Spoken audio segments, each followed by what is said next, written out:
Chegamos ao grande dia. E aí, estudante? Tá pronto para a maratona? Os dardos são as canetas pretas. O alvo é o cartão de respostas.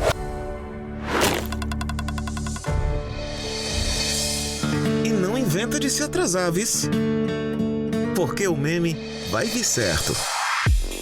Mas enquanto não chega o grande dia, vem conferir as melhores dicas, desenvolver as melhores estratégias, ficar bem zen e se divertir nesta reta final. Partiu! Tô chegando neste domingão com muito gingado. Sim, valorizem, viu? Mas não valorizem só a minha performance, não. Valorizem também todo o conteúdo que a gente vai trazer para aqui hoje, porque são muitas dicas, dicas imperdíveis, coisas que você não pode de jeito nenhum ir para a prova sem saber. Vai!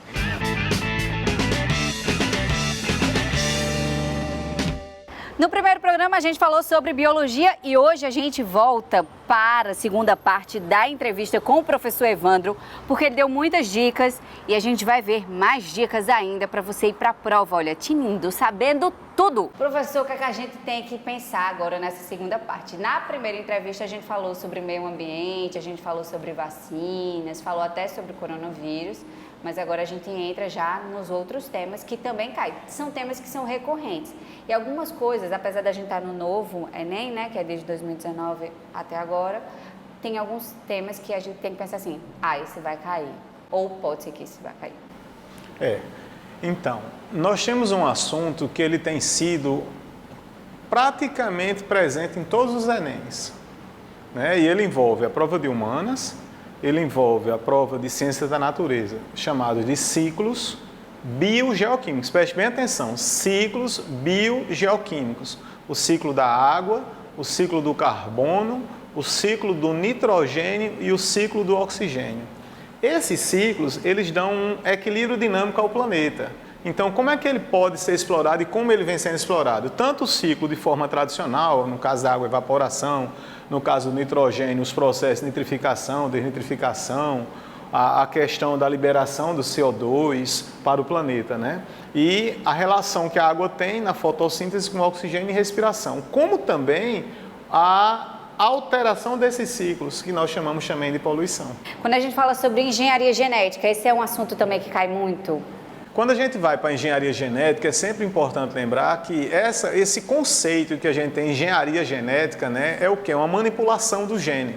Só que ele vem um pouco antes com a biotecnologia. Desde que o homem, esse processo ser humano, que ele conseguiu utilizar os recursos ambientais, como o fogo, a água, o ar e a terra, que ele percebeu que ele poderia usar os seres vivos a seu favor. Um processo de fermentação, né? Isso já caiu no Enem, então isso é biotecnologia. Biotecnologia é quando a gente aproxima a tecnologia dos seres vivos. Mais na frente, passamos a dominar o código genético, que é o DNA, né? Foi falado bastante o Greg Venter, que conseguiu em uma bactéria introduzir, isso foi questão do Enem, um DNA que anulou o DNA dessa bactéria. E ele pôde trazer com isso um recurso artificial, isso é engenharia genética, né? E a engenharia genética, como está sempre constante em prova, se resume basicamente a gente conseguir usar esse DNA. Nós podemos usar esse DNA associando a um DNA de um outro organismo, aí chamamos isso de transgênico. E tenha muito cuidado para não confundir transgenia com melhoramento genético. O melhoramento genético é quando eu faço uma seleção artificial do que eu desejo. Então, eu quero um tomate de tal tamanho com tal sabor. Então, repito os cruzamentos até atingir o que eu quero. Isso é melhoramento genético. Na engenharia genética, precisamos sempre lembrar de que eu preciso cortar o gene. Então, é usado tesouras genéticas, que são enzimas, com uma enzima chamada de restrição, que foi extraída de bactéria. Você corta o gene. Eu preciso amplificar esse gene. O que é amplificar? Eu preciso trazer várias sequências semelhantes desse gene. Então, eu uso uma enzima chamada polimerase, que foi desenvolvida, uma técnica chamada PCR, reação em cadeia de polimerase. E, finalmente, eu preciso colar esse gene. Então, eu colo esse gene com a enzima chamada ligase. Então, são as enzimas importantes no processo. E lembrar bem, tá, pessoal? Quando a gente fala de código genético, não só nuclear. Nós temos código genético também em nível de mitocôndria em nível de plástico. E o Enem já caiu várias vezes isso, você não pode esquecer que as nossas mitocôndrias, eu estou de rosa aqui, outubro rosa, em homenagem às mulheres. A nossa energia é feminina. Por quê? Porque todas as mitocôndrias que estão no nosso organismo são femininos. Então, quando eu quero descobrir isso, já caiu uma paternidade entre um filho e o pai e a mãe, basta procurar as mitocôndrias da mãe, que elas estão presentes no filho. Então, nós temos o DNA mitocondrial materno, em homenagem ao outubro rosa. E o Enem tem sido bem constante a parte do sistema endócrino e reprodutor, ciclo menstrual, né, as alterações endócrinas como diabetes, as alterações da tireoide, né, desses modelos, o Enem tem sido bem constante nesse processo também, como lembrar a presença das trocas gasosas, né? Por exemplo, a gente teve aquele caso da Boate Kiss, que muitas pessoas morreram asfixiadas justamente por quê? Porque o CO2 ele se associa à hemoglobina, formando um composto bem estável, inibindo a presença do oxigênio por competição. E muita gente morreu por asfixia. Então, ficar ligado nesses processos, quando a gente trabalha com fisiologia humana, voltando a programa de saúde. E aí, deixa eu só fazer uma pergunta. Professor, é comum no Enem ele trazer essas questões de algo que aconteceu, de uma realidade, de um problema, junto com o tema? Eles utilizam esse sistema, eles utilizam essas estratégias nas perguntas? Sim, né? O Enem ele utiliza as estratégias de trazer um impacto ambiental, um impacto social e ir para o lado da biologia. Nós tivemos aquele caso, né, que eu falei na aula anterior, que está gravado, assistam, da leptospirose, como também já caiu questões no Enem sobre um tema bem curioso, que é eu represar e o impacto ambiental que essa represa vai causar. A destruição da cadeia alimentar, né? Quando eu coloco, por exemplo, nós tivemos um caso aqui no Nordeste, espalhou no Brasil, do caramujo africano. Né? Então, o caramujo africano é uma espécie considerada invasora. Então, o Enem também coloca isso. Essa espécie invasora não tem predador natural. Então, são poucos predadores. Neste caso aí, seria a galinha. Interessante, né?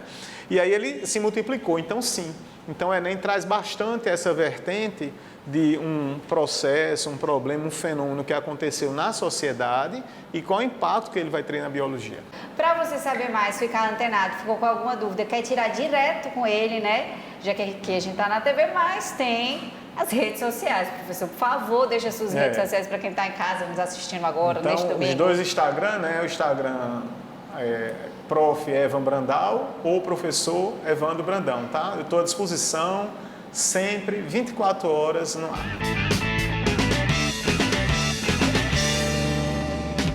Partiu Enem, Luiz Neto aqui na área. Siga-nos já no Instagram, @LuizHistória. Hoje eu tenho uma dica maravilhosa para você. Hoje eu quero falar justamente da parte política de filosofia. Ora, a gente sabe que o Enem costuma trazer muito essa abordagem da filosofia no seu campo político. Pode ser no mundo clássico, no mundo moderno ou até no mundo contemporâneo. A gente sabe que a parte política é sempre muito relevante na sua prova. Então, por exemplo, quando a gente fala da política lá no mundo clássico, é importante lembrar de Platão e Aristóteles. Platão defende uma sociedade estratificada, onde cada indivíduo deve agir de acordo com suas aptidões naturais. Cabe aos produtores produzir, cabe aos protetores proteger. E os filósofos que alcançaram o mais alto grau do conhecimento, cabe a eles governar.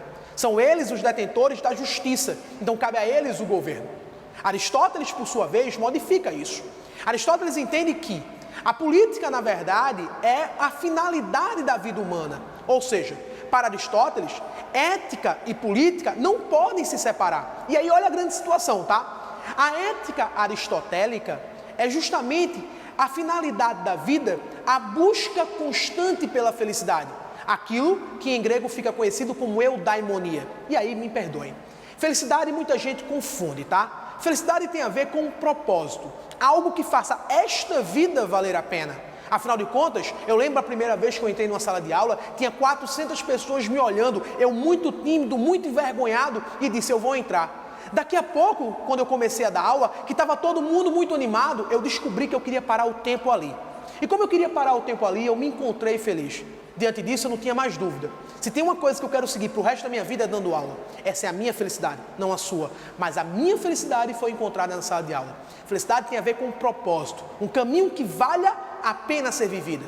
Por isso, a ética e a política em Aristóteles é isso. A política, por sua vez, vem a ser pensar no bem comum, pensar na coletividade, pensar num mundo que seja justo para a maioria das pessoas. Um momento que garanta a equidade, a justiça, fugindo dos extremos, fugindo dos excessos e buscando a virtude justamente no meio termo. Então isso costuma vir muito na sua prova. Além da política clássica, você tem que sempre lembrar da política moderna. Os contratualistas e Maquiavel também costumam estar muito na sua prova. Se você gostou dessa dica, não deixe de nos acompanhar. É sempre um prazer trazer muita informação, muito trabalho e muita dedicação para todos vocês. Um grande beijo e até mais. Porcentagem, juros, os juros faz parte da vida da gente, né? Boletos também, né? Números, será que a matemática está presente em tudo? Tudo é matemática? Sim, tudo é matemática, eu vou provar para você agora. A arte de lidar com os números é a maior invenção da humanidade. Mas será que ela é uma invenção ou ela sempre existiu? Olha em volta.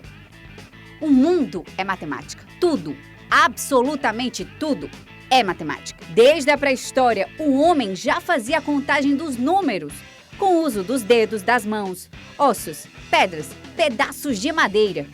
Aí depois eles inventaram os números. 1, 2, 3, 4, 5, 6, 7, 8, 9, 0.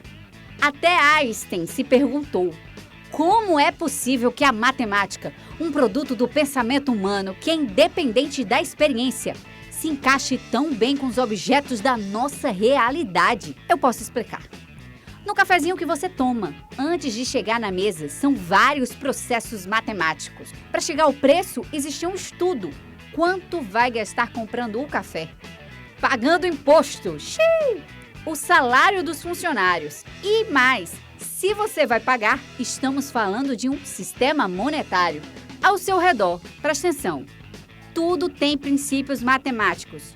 Os prédios, a casa que você está agora, eles não estariam lá se não fosse a matemática. O engenheiro faz cálculos exatos dos materiais que são necessários para uma construção segura. As páginas de uma revista, de um portal na internet, são diagramadas com base nesses princípios. Os computadores, bonecas, a agricultura e instrumentos musicais também. Por falar em instrumentos musicais, quando você está ouvindo uma música no celular, está ouvindo números. Não, você não ouviu errado. Qualquer computador é isso, um código binário, uma combinação de zeros e uns. Antes dessa linguagem dos computadores, Pitágoras, sim, Pitágoras descobriu que o músico faz conta sem querer. Os músicos agora não devem estar entendendo nada. Calma que eu te explico. O que nós chamamos de Dó, Ré, Mi, Fá são frações do comprimento da corda. Pitágoras descobriu as frações que combinavam melhor. E aí, de certa forma, o pai da matemática pode ser considerado o autor da primeira composição da história, a escala. A matemática é uma forma de ler a natureza também. Você já deve ter se perguntado: e aí, deu praia? Pois é através da matemática que a gente pode saber o comportamento cíclico delas. Por exemplo, calcular exatamente como vai se comportar as marés, a famosa tábua das marés. A gente poderia passar o programa todo te provando que nada, absolutamente nada escapa da matemática. Mas presta atenção, quem domina a matemática domina o mundo. E a gente acabou de ver aí uma reportagem dizendo que matemática está em tudo. A gente olha para o lado e acha, não, eu estou estudando isso para quê? Meu filho, está em todos os lugares, matemática é tudo, né, Jeff? É isso, Ingrid. Olá, tudo bom, pessoal? Querida, eu sou meio suspeito, né, obviamente, em defesa da ciência mais linda de todas, mas claro que a matemática realmente está presente até na forma da pronúncia das suas palavras. A matemática está tentando explicar o porquê ela sai daquela forma, o porquê eu estou gesticulando, o porquê eu estou olhando para você e aquela luz pega em mim para poder a gravação sair melhor. Então, realmente, como eu costumo dizer, né, se o universo é ciência, matemática É o regulamento. Tem matemática, a gente tem matemática em tudo. E por falar em matemática, se a gente vai dividir o tempo, é matemática, né? Sim, assim, Tem estratégia? O que é que a gente tem que pensar ainda? Boa, Ingrid. Assim, o pensamento exato é uma média de 3 minutos por questão. Certo. Isso pode apavorar muitas pessoas. 3 minutos, entrar com isso, tenho 3 minutos. E uma hora ou outra você vai passar dos 3 minutos, mas também existirão momentos que você vai fazer menos que 3 minutos. Certo. Então você vai ter que realmente dar um timbre de ficar pensando se você está indo ou não muito acima dessa média ou, obviamente, nesta média. A grande jogada é você praticar, que ainda dá tempo, inclusive, fazendo simulados. Você pegando a prova, cronometrando, percebendo o quão você está passando, o quanto você está no time. Então, você tem que realmente ter essas estratégias verificadas. E aí, nessas estratégias, pular questões que, a princípio, são difíceis, é uma estratégia? É verdade que as mais fáceis sempre estão no final? Isso é mentira? Isso é um mito. Isso né? é um mito. Porque, tecnicamente, como existem várias aplicações de provas distintas, como existem provas distintas, então aquelas provas estão misturadas. Existe o caderno branco com uma configuração, o caderno rosa com outra configuração e outro caderno com outra configuração. Então não tem essa. Normalmente dizem assim que as mais fáceis, né, estão no final da prova, porque normalmente a pessoa já não tem tanto tempo, aí erra esse tipo de questão. Aí quando está em casa, olhando com calma, diz, meu Deus, como eu errei essa questão tão fácil. Na realidade foi o tempo, né, a ausência dele, na realidade, que te pressionou. E essa questão de pular ou detectar é possível, mas você tem que ter treino. Não é todo mundo que consegue apenas no olhômetro perceber se essa questão é difícil ou não. Existem assuntos que de cara o jovem, o candidato, ele já corre. Logaritmo, análise combinatória, ele olha para aqueles, meu Deus, eu disse, não, vamos pular, vamos deixar para o final. Agora tem uma pergunta. Se com o tempo você teria dificuldade em resolver, o que você acha que pode acontecer com você se você pular e deixar para o final da prova com pouco tempo? Com certeza eu vou responder o que o povo em casa está respondendo. A pessoa vai chutar, que não tem o que fazer, isso está errado. Então, não, eu estou dizendo assim, eu não estou dizendo que isso é certo, minha gente, pelo amor de Deus. Importante. Eu estou dizendo que a pessoa vai chutar e isso não é errado. Não vão fazer isso em casa. E isso é errado. Sim. Porque você não tem o tempo. Sim. Tá difícil, eu não sei fazer, eu vou ter que marcar alguma coisa. Então, isso casa até com os 3 minutos. O que adianta você detectar que aquele assunto tem um grau de dificuldade muito alto para você, ou porque você está estudando, trabalhou durante o ano e ficar nele? Vai embora, depois tenta voltar. É isso. Deu uma bugada aqui na minha cabeça, mas tudo bem, é normal, isso acontece. E às vezes, professor, tem questões que são muito fáceis. Sim. Isso aconteceu comigo quando eu fui fazer a prova. Eu disse, mentira que é essa questão. Sim. Eu já tinha resolvido várias vezes em sala de aula e eu disse, não pode ser. Tem alguma coisa errada nessa questão. E eu fiquei procurando onde eu estava errando. Eu tenho certeza que às vezes, e tem muita gente que vai passar por isso. Sim. Tem questões que realmente são muito fáceis. É pra gente pensar, ou é pegadinha? Não. Vamos lá. Isso tem muito a ver com o pensamento vilanesco que a matemática impõe. Você candidato, parece que sofreu muito matematicamente durante muito tempo de vida, e parece que quando você realmente pega algo que você consegue entender, você vai lá e subjuga dizendo que o que você parece que está entendendo está errado. E aquilo é uma pegadinha sendo aplicada pela questão. Não. A prova de matemática, junto com todas as outras do Enem, ela tem em torno de 25%, ou seja, um quarto dela, de questões tecnicamente simples. E que se você errar essa tecnicamente simples, vai ser um problema na sua nota. Aí nós temos uma configuração de TRI que pede que você seja regular no seu pensamento, no seu debate, e as fáceis, acertar as questões fáceis seria o alicerce, né, da construção do seu edifício. Se você não tem esse alicerce bem feito, segmentado, o corretor, ou seja, a máquina que corrige, vai detectar que tudo que você fez acima do alicerce que estava errado, também foi coincidência. Ou seja, você chutou, viu, meu filho? Exatamente. Não faça isso, muito não. Muito bom isso aqui, tá por dentro. Agora, se a gente está falando que tudo é matemática, tudo na prova também é interpretação de texto. Isso é um ponto que a gente discute muito em sala, né? A maioria dos erros não está presente na álgebra em si. Está na forma que você consegue observar ou não, né, as entrelinhas. Transformar a linguagem escrita em linguagem matemática. É o ponto do Enem, é o segredo. É a chave do desempenho positivo no Enem, é se você vai conseguir transformar a interpretação de texto em número, né? Em argumentos, em teoremas. Esse é o ponto Então, leiam bastante. Isso. E pratiquem exercício, repetição. Faça 1, 2, errou, faz, começou a acertar, não para, continua fazendo. Então, olha, a gente vai voltar com mais dicas com o professor no próximo bloco. Então, você fica aí esperando que a gente vai falar, assim, de matemática, mas é só no próximo bloco, a gente já te aguarda.